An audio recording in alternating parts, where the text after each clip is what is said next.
everyone, welcome to Homeschool. So today we will take up the next phylum, that is phylum Hemichordata. So previously this particular phylum, that is Hemichordata, was actually a subphylum under the phylum Chordata.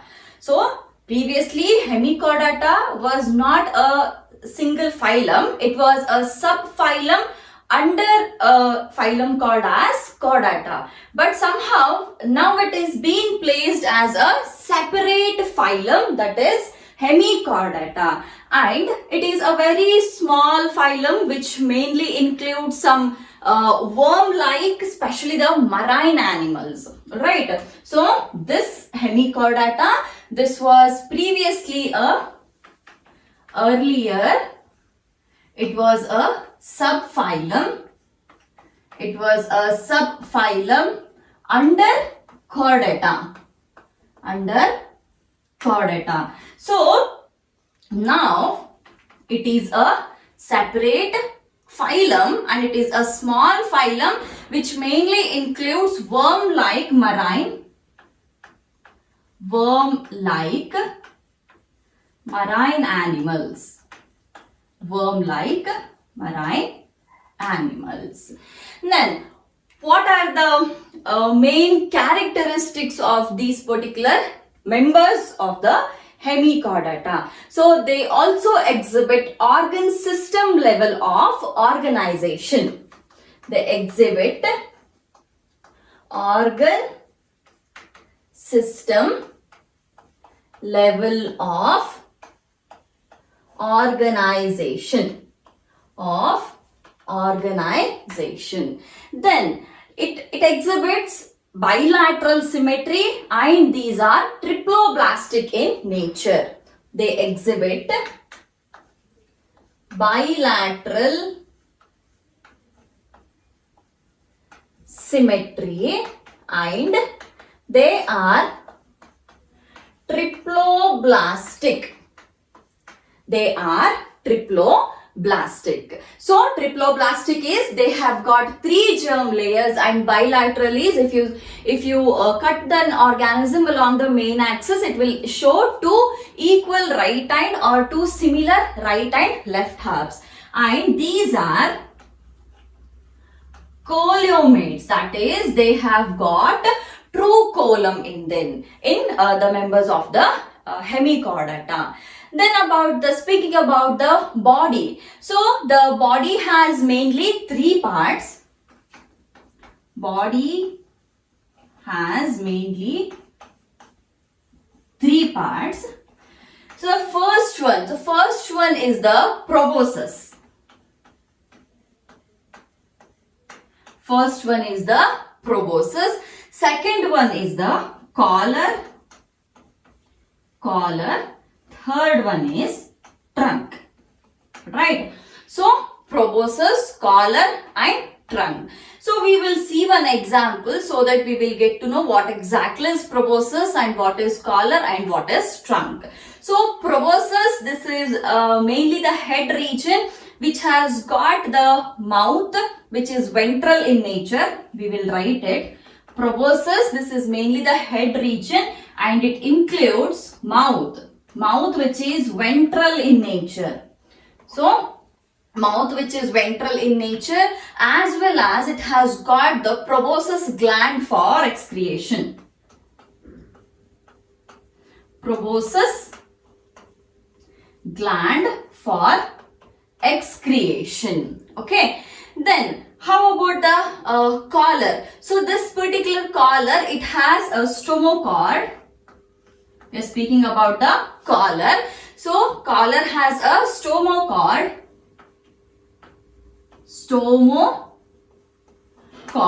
And this stomochord is not completely similar to the notochord or not completely dissimilar to the notochord. So this is a such structure which is notochord like.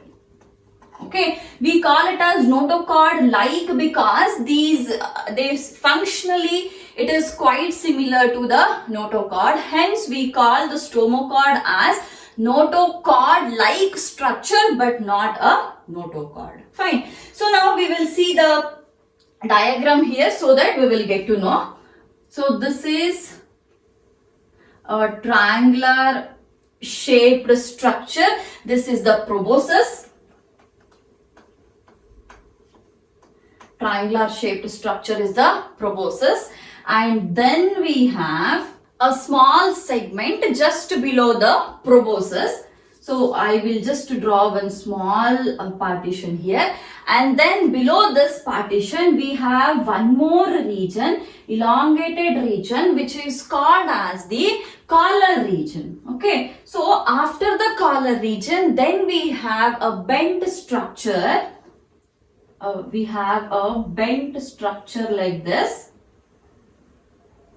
and this is actually the abdomen or the trunk region, and here we have mouth on the ventral side. So here at the bottom side we have anus. Okay, this is proboscis, this is collar, this is actually the abdomen or the trunk region. So I will just wipe it off. Alright, this is the whole part. Okay, this is the abdomen. This is the abdomen region. So now this particular region, alright, so this whole region, this is being differentiated into three parts again. First one is the branchial part or branchial region, and then other one is the genital region, and then the hepatic region. So if you just see this region, so this can be differentiated. The upper one, alright, the uppermost part is called as the branchial region. This is the branchial region, and below the branchial region we have genital region. Genital region, and below the genital region we have hepatic region. Alright, so branchial region, genital region and hepatic region. Then in this particular collar region or just below the collar region, alright, so just below the collar region we have some flap like structures here, as well as which is connected to the collar region. So in these flap like structures we have gills. I'll write it this side only. We have gills here. Alright, and these gills, they are mainly helpful in the respiration, or they are the respiratory organs in case of the hemichordata. Okay, so what all we have? We have proboscis. So this region's part is called as proboscis, and then a small segment, and then we have a collar. And here this flap like is extended to the collar, and then that is ending to the trunk region, and this is the abdomen or trunk region, and we have branchial, genital and hepatic regions in this particular segment. Fine, as well as we have gills here. So these gills are helpful in the respiration or respiratory system. And then these are the external features. So looking into the internal features, that is the digestive system, circulatory system and all other systems. Digestive system here is a complete digestive system or well developed digestive system. Digestive system is complete digestive system. Circulatory system is a open type of circulatory system, but what you have to note here is, so there are vessels present. Vessels are present, but blood rushes to an open space called lacuna. Okay. Though there are vessels present, why do we call it as an open circulatory system? If the vessels are present and if the blood is rushing through the vessels, then we are supposed to call it a closed circulatory system. But no, we are calling it as an open circulatory system. That is because though the vessels are present, blood is actually coming and it is aggregating, or it is rushing to one empty space, empty open space, which is called as the lacuna. Then respiratory system. Here we have already seen that gills are present for the respiration. Excretory system. For the excretory or for the excretion, we have proboscis gland. We have proboscis gland. So where exactly we had seen the proboscis gland? Proboscis gland, we had seen it in the upper part. When we had drawn a structure, there we had seen the proboscis, and there was also a proboscis gland which helped in the excretion. And then how about the reproduction? For the reproduction, sexes are separate. So what do you mean by sexes are separate? It means that these are not the hermaphrodites. What are the hermaphrodites? Hermaphrodites are the or the individuals wherein both the female as well as the male sex organs are present in the single individual. They are called as the hermaphrodites. Then moving on to the fertilization. Fertilization is external. Okay, fertilization is external. And how about the development? Development is indirect. Development is indirect. Alright. So these are the internal characteristics of features of the members of hemichordata. Then what you have to remember here is one very important thing you have to remember about hemichordata is this is actually a connecting link between the echinodermata and the chordata phylum. So as I said in the beginning that this particular phylum was a subphylum before. Okay, it was a subphylum before, but since it was actually sharing the characteristics which were mid to the or which were in the midway to the echinodermata as well as to the chordata on the other side, these were actually placed under one single phylum called as hemichordata. So the hemichordata, it is an connecting link. It is a connecting link between echinodermata and chordata. Okay, it is a connecting link between echinodermata and chordata. So to name one example, so as it is being given in the your NCERT book only, we can take an example of balanoglossus. Okay, so I will just write here example balanoglossus is the example for the hemichordata member. Okay, so this is about the hemichordata. So next we will move on to the chordata or phylum chordata. Phylum chordata is one of the most important phylums. Okay, so we will first see what are those specific characteristics which are only confined to the phylum chordata. So first very important character on which we actually differentiate the chordates as well as the non-chordates is they have notochord. Notochord is present. Notochord is present in case of the members of chordata. And then one more important specific characteristic confined to the chordata is they have a dorsal hollow nerve cord. They have dorsal hollow nerve cord. Dorsal hollow nerve cord.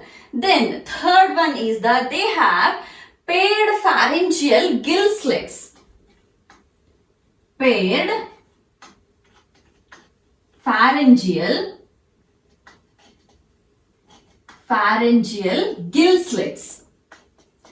These are the characteristics which are actually confined only to the members of the chordata but not to any other members. Usually, mostly to the chordata only. Then, next is post-anal tail. Alright, presence of post-anal tail. And then, fifth one is closed circulatory system. Closed circulatory system. Alright, then sixth one is the general characteristics which we would see in all other phylums. That is, these are bilateral, triploblastic coelomates and organ system level of organization. That is, they exhibit bilateral symmetry. They are triploblastic. These are coelomates. And they exhibit organ system level of organization. Okay, they exhibit organ system level of organization. Then they have three subphylums. The chordata is divided into three subphylums, that is Urochordata, Cephalochordata and Vertebrata. So we will see what are the characteristics of these three subphylums. So firstly we will see the Urochordata. So the speciality of the members belonging to the Urochordata is they exhibit retrogressive metamorphosis. So I will explain what exactly is that. They exhibit retrogressive metamorphosis. We will first write it. So first one is Urochordata. Alright, Urochordata. So what exactly? So this is again based on the presence of the notochord. We have divided this into three subphylums. So in case of the Urochordata, the notochord is present in the tail region. Notochord is present in the tail region. Okay, and they are present only in the larval stage.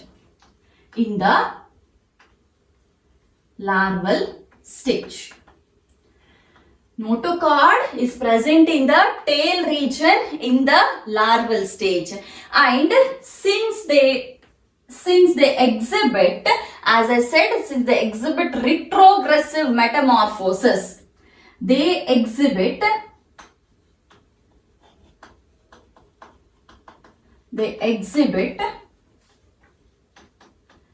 retrogressive metamorphosis. What does that mean? What is retrogressive metamorphosis? That is, few characteristics of few organs which were actually present in the larval stage. So those will not be present in the adult stage. That is actually called as retrogressive metamorphosis. So here the tail which is present in the larval stage in the anal region, so that the notochord which is present in the tail region, so that actually will be lost in the adult stage. That is, notochord is lost in the adult stage. So this is the Urochordata. Second one is Cephalochordata. So cephalochordata, so here the notochord, it runs from the anterior to the posterior end, that is from the head region till the tail region. So here notochord runs from anterior to posterior end. Anterior to posterior end, that is from head to tail region, and here they do not exhibit the metamorphosis or the retrogressive metamorphosis, that is the notochord which is present in the larval stage is also there in the adult stage. So notochord which is running from the anterior to the posterior end or from the head to the tail is present for lifetime. It is present for lifetime. Then third one, that is the vertebrata. Vertebrata. So in case of vertebrata, notochord is actually present during the embryonic stage. Notochord is present in the embryonic stage. Alright, so only during the embryonic stage we get to see the notochord, and later as in they develop into adult stage, then a cartilaginous or a bony vertebral column is actually formed. So only in the embryonic stage we get to see the notochord and cartilaginous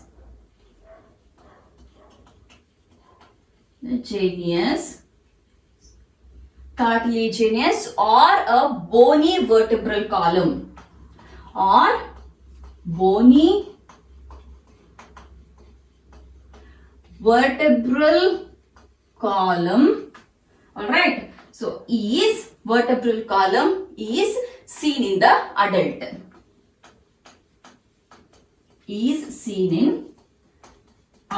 Okay, then there are only in case of the vertebrates. Okay, so there are ventral muscles which are present in the subphylum vertebrata, or these are only confined to the vertebrata, not for the cephalochordata or to the urochordata. The ventral muscles or ventral muscular heart. Okay, we get to see ventral muscular heart. It might be of 2, 3 or 4 chambers of heart. Muscular heart of 2 or 3 or 4 chambers is present. Okay, so a ventral muscular heart with 2, 3 or 4 chambers is present in case of the vertebrates. Even we get to see the kidney, which is actually meant for the excretion as well as for the osmoregulation in case of the vertebrates. Alright, so this is about the general characteristics of the vertebrates. Fine. So now we will see one example for the phylum Chordata. So we had seen 4 important characteristics while actually studying the salient features or the characteristics of the Chordata phylum. So 4 important characteristics were actually, the first one was presence of the notochord. So in this particular diagram we can see, or we can actually name all the 4 important parts here. So first part, this is first one, this is the notochord. So this particular region is the notochord region. So this is the first characteristic which we had studied, and the second one was a dorsal nerve cord or a dorsal hollow nerve cord. So this is a dorsal hollow nerve cord wherein we can see the hollow space here. Okay, so this is the dorsal hollow nerve cord, and the third one was paired pharyngeal slits. So these are actually the pharyngeal gill slits, and the fourth one was the post-anal tail. So the post-anal tail is again one of the important characteristics of the phylum Chordata or the members of the Chordata. So in case while writing in the exam also, these four characteristics are very important. So you have to mention these four. If any one of them is missing among these four, then you lose the marks. Fine. So while writing other characteristics like closed circulatory system, bilateral, triploblastic, coelomates, and organ system level of organization, these are also the characteristics. But these four are the important characteristics which are only confined to the members of the Chordata. Fine. So this is about the phylum Chordata. So now we will see the difference between the Chordata and non-Chordata members, and then we will go for a detailed classification of the Chordata, and then we will see the subclasses separately. Fine. Okay, so now we will see the difference between the Chordata and non-Chordata. Difference between chordates and non-chordates. So as I had said earlier that the chordates and the non-chordates are actually differentiated mainly or majorly on the basis of the presence and absence of the notochord. So in the chordates, notochord is present, and in the non-chordates, notochord is absent. And then in the chordates, we had seen that there was one dorsal hollow nerve cord was present, isn't it? So in the diagram also we had seen, as well as while seeing the general characteristics also we have studied that there was one dorsal hollow nerve cord, and that is the central nervous system of the chordates. So here the central nervous system is dorsal, hollow and single. It was also single. So we had seen one dorsal cord like this. So it was hollow inside, and this was actually the dorsal hollow nerve cord, isn't it? So it was all one single structure. So central nervous system is dorsal, hollow and single. Whereas in case of the non-chordates, the central nervous system is ventral, solid and double. That is, they don't have this hollow space. Okay, in case of non-chordates, in the central nervous system, they don't have a hollow space like the chordates. They are solid structures. Then in the chordates, the pharynx is perforated by gills. That is, pharynx have got small slits. Inside those slits, the gills are present. That is, the pharynx is carrying the gills. In case of we had seen it paired pharyngeal gill slits, isn't it? So the pharynx is having certain perforations or hollow structures or holes in which the gills are present, whereas the gill slits are absent in case of the non-chordates. Then heart is ventral. So we have seen that there is one ventral heart or a ventral muscular heart which have got 2 chambers, 3 chambers or 4 chambers in case of the chordates. So even we had seen it in case of vertebrates especially. Though they are specific in the vertebrates, even the cephalochordates as well as the urochordates also have a ventral muscular heart, either with 2, 3 or 4 chambers. Whereas in case of the non-chordates, the heart is dorsal. They don't have the ventral hearts. Alright. Then a post-anal part, that is the tail, is present. We had seen the post-anal tail in case of the general characteristics of the chordata. So that is also one distinguishing features of the members of chordata, and this post-anal tail is absent in case of the non-chordates. Fine.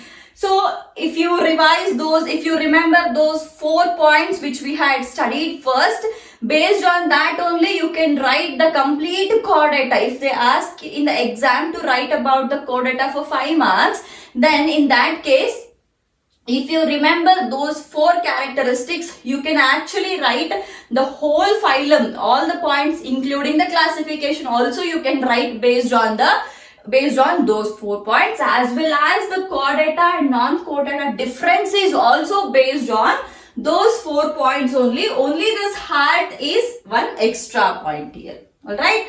So this is about the difference between chordata and non-chordata. So now we will see the classifications of the chordata or the classification system, how exactly they are being classified, and then one by one we will study in detail. Phylum Chordata was actually divided into 3 subphylums, that was Urochordata, Cephalochordata and then Vertebrata. So now the Vertebrata is again divided into various divisions, superclasses and classes. So that particular classification we will see here. So the chordata was divided into 3 subphylums, that is Urochordata, Cephalochordata and Vertebrata. So one subphylum, that is the Vertebrata, is now divided into 2 divisions here. Okay, so firstly we will divide it into divisions. That is, it is having 2 divisions. The first division is the Agnatha. First division is the Agnatha, which means that these lack the jaws. They lack jaws. Right. So this is the first division. Then second division is Gnathostomata. Gnathostomata. These are the one which lack the jaws, and these are the one which are having the jaws or which bear the jaws. Okay, these are the one which lack jaws and the one which bear the jaws. Then this particular Agnatha is again divided into one single class, only one single class, that is the Cyclostomata. It is divided into one class, that is Cyclostomata. Alright, and the example for the Cyclostomata is the Petromyzon. Example is Petromyzon. Okay, so only there is one class in the Agnatha division. Then moving on to the Gnathostomata. Now the Gnathostomata is again differentiated into superclasses. This is differentiated into superclass, and this is mainly based on the locomotive structure. It is based on the locomotive structure. Alright. So what are the superclasses of the Gnathostomata? There are 2 superclasses. One is Tetrapoda and other one is Pisces. So this superclass, the first one is the Pisces. Pisces. So what exactly the Pisces means that? So these are aquatic and they have gills. Alright. So this particular Pisces, Pisces. Okay, Pisces. These are mainly aquatic and they have gills for their respiration. Alright. On the other side, we have, so first one superclass is Pisces, which is based on the locomotive structure. So the locomotive structure which is present in the Pisces is fins. They have got fins. Alright. Then the second one is Tetrapoda. And these tetrapoda are actually terrestrial. The Pisces are aquatic, tetrapoda is the terrestrial members, and the locomotive structure present here is the limbs. And for the respiration they have lungs.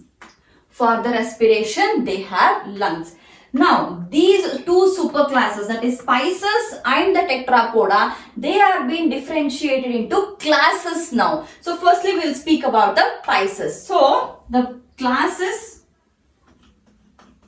The classes for the Pisces is, the first one is chondriocytes. First one is chondrocytes. Right, and this class, this is mainly based on the endoskeleton.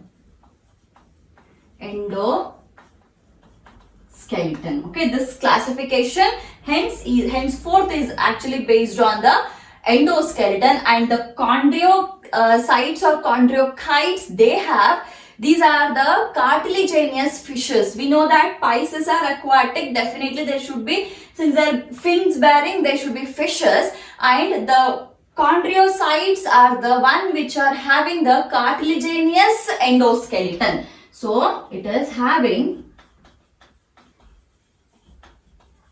cartilaginous. All right, these include the cartilaginous fishes. Then second class under the Pisces is osteocytes.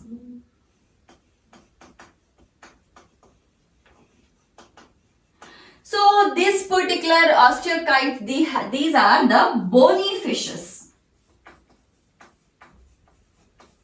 Bony fishes.